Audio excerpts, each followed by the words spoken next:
Right then, welcome back, and today we're going to do a Portimao track guide. A couple of people have asked me to do one recently. We're going to do the R6, we're going to do a setup for the KTM 1290 race modified, and we're going to do the Aprilia RSV4 1100. So, setup. Portimao is all about front end and side grip. You spend a lot of time on the side of the tyre, braking and accelerating. Yes, there's long straights, so you need decent gearing, you need decent power. It is a very, very challenging circuit, so hopefully I can point out all of the places that you need to pay attention to. First one, braking zone for turn 1. That's the start of the braking zone, the green curb on the left, and that's the end of the braking zone.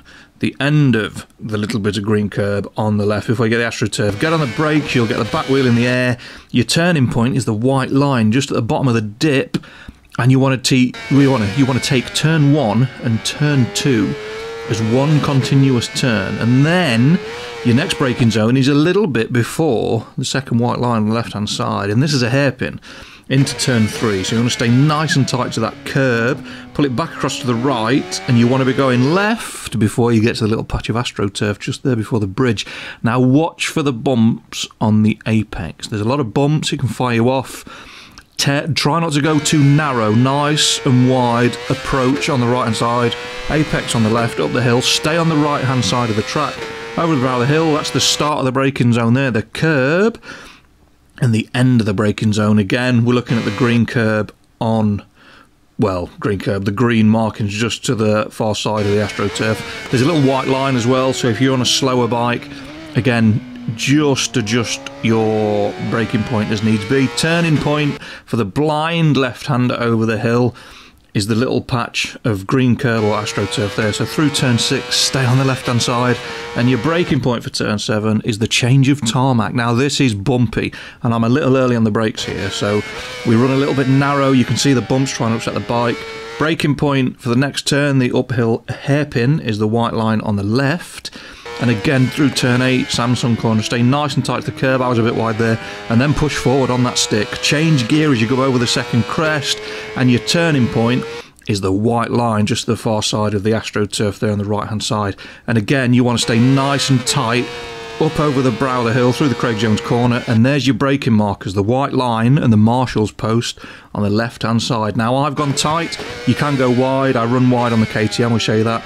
And you want to run as late an apex on this curb as you can, and then you want to stay nice and across to the right hand side. You want to make sure you're going back to the left.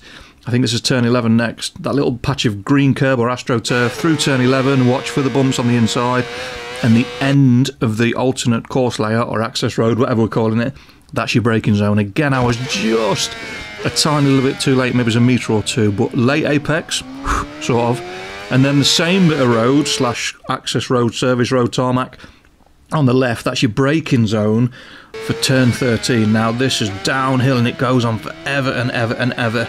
Again, as late an apex as you can, stay across to the left hand side, and then the alternate pit entry, you don't want to brake, you want to lift off, and you want to let the engine brake and pull the bike back into the curb and then pick up a neutral throttle. Alright, you don't want to be on a closed or a fully open throttle, you're somewhere in the middle. Carry your speed through the corner, stay across the left hand side of the straight, and hopefully, if you've done it well, you'll set a 144.1 or better, and that'll get you into about 20th position on the leaderboards, which we only did 10 laps and we were mucking about with 3 different bikes. So, second bike then, KTM 1290 Super Duke race modified. Braking point, again, I'm a little bit earlier on the brakes, the bike's quite a bit quicker, 10, 15, 18 miles an hour faster, the back wheel waving in the air, and this does not want to turn quite as fast as the R6, it's a bit more lazy, so you'll see I'm spending more time over on the side of the tyre. What it does do better is it's got a better engine braking characteristics. I'm a little bit wide there, so I run over the curb and the grass. How I don't get a penalty, I don't know, it's a little bit scruffy, so there's a bit of time on the table there. And at the top of the hill, we're just a little bit earlier on the brakes than we were on the R6. Again, it's a little bit heavier, the bike just takes a bit more stop and it's going a bit faster as well, but we're nice and tight. It's a twin, so you can use second, not first. We use the turning point up to turn 6 let it slide about, get on the brakes for turn 7, again that's a better line than we're on the R6, on the brakes again, turn 8, up the hill. Now more powerful bikes, you need a bit more throttle control, push that stick forward through the gears, use the turning point for turn 9, the Craig Jones corner, and then we're on the brakes, and we're going to run a wider line here. I'm going to run a wider line, so there's the racing line, but we're still going to apex right at that point, at that corner. There we go, going to nip it. We're on the curb a little bit, so it wasn't great.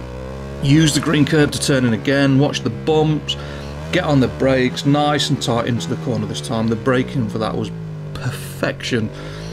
On the gas, look for the braking point, tip it in, let the engine braking do its work. You don't want to be full on the brakes because you've got a lot of lean angle.